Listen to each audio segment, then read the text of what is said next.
दोस्तों iOS 26 finally launch हो गया है और यहाँ पर बहुत सारी बड़ी बड़ी चीजें हैं। एप्पल खुद बोल रहा है कि iOS 7 के बाद ये सबसे बड़ा चेंज है और लिटरली जब मैंने डाउनलोड किया मैंने भी यही पाया कि भाई बहुत सारी चीजें अलग है और बहुत ज्यादा एडवांस्ड है। तो 7 चीजें ऐसी बताने वाला हूं जो कि सबसे बड़े चेंज आपको लगेंगे और मुझे भी खास तौर पे पसंद आए हैं इस नए OS के अंदर। तो चलिए एक एक करके शुरू करते हैं।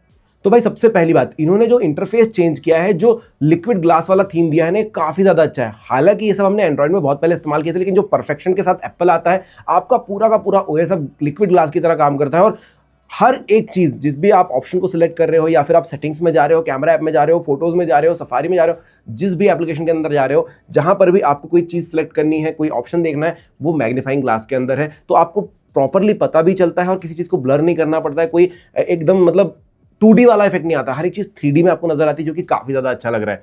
अब इंटरफेस में सबसे बड़ी बात तो ये कि भाई इन्होंने आइकन्स तक चेंज किए। जितने भी आइकन्स आपको सारे के सारे दिखाई दे रहे हैं, सारे के सारे आइकन्स इन्होंने रीडिजाइन किए हैं, 3D में डिजाइन किए और साथ ही साथ अगर आप कस्टमाइज रखना चाहते हैं तो भाई आप डार्क कर सकते हैं। डार्क के अंदर भी आपको वही 3D इफेक्ट दिखाई देगा। अगर आप इसको नेचुरल पे रखते हैं, ब्राइट पे रखते हैं, तो भी वही 3D वाला इफेक्ट दिखेगा। और आप चाहें तो इसको क्लियर आइकन्स पे भी रख सकते हो, बहुत ही क्लियर और बढ़िया दिखाई देता है। हालांकि वो थोड़ा सा मिनिमलिस्ट फोन की तरफ लेकर जाता है। मैं शायद कभी यूज करूंगा या मैं भी कर भी सकता हूं, अभी नया है तो समझ में नहीं आ रहा, बट हाँ सारी चीजें एकदम एक्यूरेट और बहुत ही परफेक्ट सी लगी। हालांकि कंट्रोल सेंटर थोड़ा सा आपको लगेगा कि भाई जो बैक पैनल होता थोड़ा सा ब्लर हो जाता, बट उसकी बात हम अगले वीडियो में करेंगे। इंटरफेस तो सारी चीजों का चेंज किया जो कि आपको ओवरऑल एक्सपीरियंस काफी अच्छा देगा। लेकिन उसके बाद आता है भाई कैमरा एप्लीकेशन। कैमरा एप्लीकेशन के अंदर इतनी ज्यादा सहूलियत दे दी है ना, पहले आपको थोड़ी थोड़ी चीजों के लिए कभी ऊपर टच करना है, कभी नीचे टच करना है, कभी स्वाइप अप करना है। अभी पहली चीज तो इन्होंने वो मैग्नीफाइंग ग्लास वाला सीन दे दिया कि आपको फोटो वीडियो में स्विच करना है तो बहुत ही सिंपल 2 ही बटन आपके सामने है। वो भी जब कैमरा लॉन्च करोगे तो सारी चीजें दिखाई देती है, लेकिन उसके बाद धीरे से जाकर के फोटो वीडियो पे फिट हो जाता है। उसके अलावा अगर आप लेफ्ट या राइट स्वाइप करेंगे तो आपको बाकी ऑप्शंस भी दिखाई देते हैं। लेकिन ऊपर की तरफ कुछ ऐसे चीजें डाल दी हैं, जैसे कि अगर आपको चेंज करना है भाई, आपका रिजोल्यूशन चेंज करना है वीडियो खींचते समय, या फिर आपको ये चेंज करना है कि भाई 24 MB की नहीं 48 MB की फोटो खींचनी है, वो भी आप बहुत ही अच्छे से वहां पर क्लिक करके सारे ऑप्शंस दिख जाएंगे। आपको किसमें खींचना है वो आप सिलेक्ट कर लीजिए। तो ये काफी ज्यादा ईजी आपके लिए बना दिया है। पहले अगर आपको HD 30 FPS से 4K 30 FPS पे जाना है तो आपको दो चार बटनें दबानी पड़ती थी कि भाई आप HD को 4K में कर रहे हो, फिर 30 से उसको 25 FPS, 24, 24, उसके बाद वो 60 पे जाएगा। अभी वो सीन नहीं, आपके पास पूरा का पूरा एक चार्ट खुल जाएगा, वहां से डायरेक्टली सिलेक्ट कर लीजिए और वो भी दिखने में काफी ज्यादा अच्छा है। तो ऑप्शंस भी काफी ज्यादा ईजी हो गए हैं और थोड़े सुंदर हो गए हैं आपकी कैमरा एप्लीकेशन के अंदर। अब भाई फोटो एप्लीकेशन में कितना बड़ा चेंज है ना। सबसे पहली बात तो इसका इंटरफेस चेंज कर दिया। आपको लाइब्रेरी और कलेक्शन 2 अलग अलग ऑप्शंस दे दिए। कलेक्शन में जाओगे तो आपको सारी डिलीट वगैरह सारा सीन मिल जाएगा वहां पर, लेकिन अगर आप लाइब्रेरी में तो सिर्फ फोटोज दिखाई देंगे। लेकिन जो मुझे जो पसंद आया वो ये है कि भाई आप किसी भी फोटो पे क्लिक करो और आप उसको स्पेशल मोड में देख सकते हो, 3D में देख सकते हो। हर एक चीज को आप इस तरीके से 3D में निकाल सकते हो और उसके बाद इतना मस्त इफेक्ट आता है। और इसके लिए जरूरी नहीं कि फोटो आपने कैसी भी खींची हो या फिर स्पेशल मोड में खींची हो, कोई भी फोटो आप लेकर के उसको 3D में कन्वर्ट कर सकते हो और आप उसे अगर लगाना चाहें अपने वॉलपेपर पर तो वो भी आप कर पाएंगे।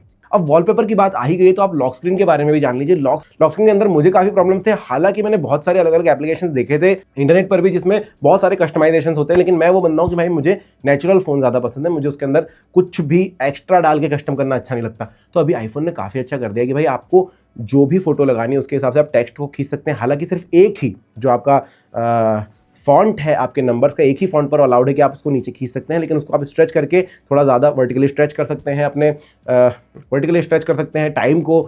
इसके अलावा फोटो अगर आप लगा रहे हैं तो वो नोटिफिकेशन साथ ऊपर जाएगी। तो ये छोटी छोटी सी चीज़ें हैं, लेकिन आपको काफ़ी ज़्यादा मज़ा आएगा करने में। वॉलपेपर आप अलग अलग रख सकते हैं, कोई भी फोटो आप रख सकते हैं। आप स्वाइप अप करेंगे कंट्रोल सेंटर से, कभी भी आप अगर नोटिफिकेशन बार को स्वाइप अप कर रहे हैं तो वो पुराने वाला इफेक्ट चलेगा कि भाई शटर अप हो रहा है, वो सीन नहीं है अभी। जब भी शटर अप करोगे तो इस तरीके से ओपन होगा कि वो अनलॉक हुआ है अभी। तो ये छोटा सा इफेक्ट है। हालांकि थोड़ा सा मुझे पुराना वाला ज़्यादा पसंद आता था, लेकिन मे भी इसके साथ यूज्ड टू होने के बाद पता चलेगा कितना ज़्यादा अच्छा है। अब एक फ़ोन एप्लीकेशन है जिसमें काफ़ी सारे लोगों को बहुत सारे प्रॉब्लम्स थे, मुझे भी थे, लेकिन जो प्रॉब्लम था वो सॉल्व नहीं हुआ। लेकिन बाकी सारे प्रॉब्लम्स जो शायद मैंने सोचे भी नहीं थे सॉल्व हो जाएंगे, वो हो गए। कैसे? पहली बात, इंटरफेस चेंज। आप उसको क्लासिक पे भी रख सकते हो और नए पर भी रख सकते हो। इंटरफेस चेंज में इन्होंने कर दिया भाई सॉर्टेड कि अगर आप फेवरेट्स कुछ कॉन्टैक्ट रखते हो तो ऊपर की तरफ वो रह जाएंगे। मतलब स्पीड डायल मेरा काफी ईजी हो जाएगा मेरे लिए। फोन ऐप खोलना है, एक क्लिक करना है, स्पीड डायल पे मैं 4 चीजें रख सकता हूँ। साथ ही साथ टैब बार जो है उसको भी नीचे कर दिया है। लेकिन मुझे सबसे ज्यादा पसंद क्या है कि अगर अननोन नंबर से कॉल आएगा, पहले आईफोन में अगर अननोन नंबर से कॉल आए तो वो उसे ब्लॉक कर देता था, मतलब वो साइलेंट हो जाता था अपने आप ही, मैं नहीं उठाता था। लेकिन उससे क्या होता था, बहुत सारे अननोन कॉलर्स होते थे जो काम के होते थे बट मैं नहीं उठा पाता था। अभी बहुत सॉर्टेड कर दिया है कि भाई पर्पस बता सकता है सामने वाला। अगर अननोन कॉलर है तो मुझे कॉल नहीं आएगा, पहले सामने वाला पर्पस बताएगा जो भी चीज़ उसके लिए कॉल किया है।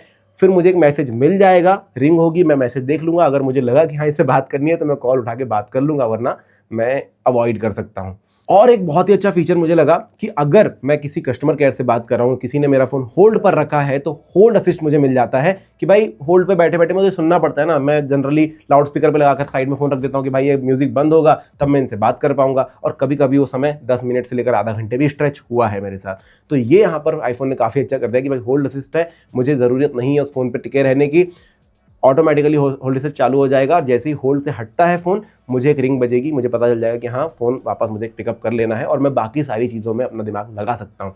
तो दोस्तों फोन ऐप का ये फीचर मुझे काफ़ी ज़्यादा पसंद आया। अगली चीज़ बहुत ही छोटी सी है लेकिन बहुत ही मस्त है।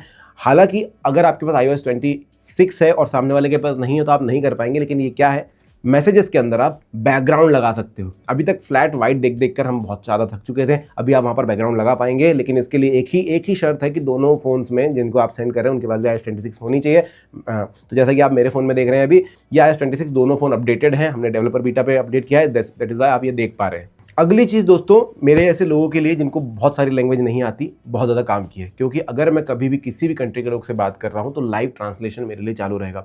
ऐसा नहीं है कि ट्रांसक्रिप्शन होगी, भाई मैं जो भी बोल रहा हूँ वो ट्रांसलेट सामने वाले के लिए हो जाएगा, और सामने वाला जो भी बोल रहा हूँ मेरे लिए ट्रांसलेट हो जाएगा, मेरी अपनी भाषा में, इंग्लिश में या हिंदी में, तो मेरी अपनी भाषा में, ताकि मैं उनसे सीमलेसली बात कर सकूँ। तो ये चीज़ काफ़ी ज़्यादा इंपॉर्टेंट साबित होगी। आप देखिए धीरे धीरे जब आप फेस टाइम वगैरह पे कॉल्स करेंगे तो धीरे धीरे चीज़ें पता चलेगी भाई ट्रांसलेशन कितना ज़्यादा ज़रूरी था। अभी जनरली कम्युनिकेशन गैप थोड़ा सा हो जाता है कभी कभी, लेकिन तब नहीं होगा जब ये चीज़ें एकदम चालू हो जाएगी।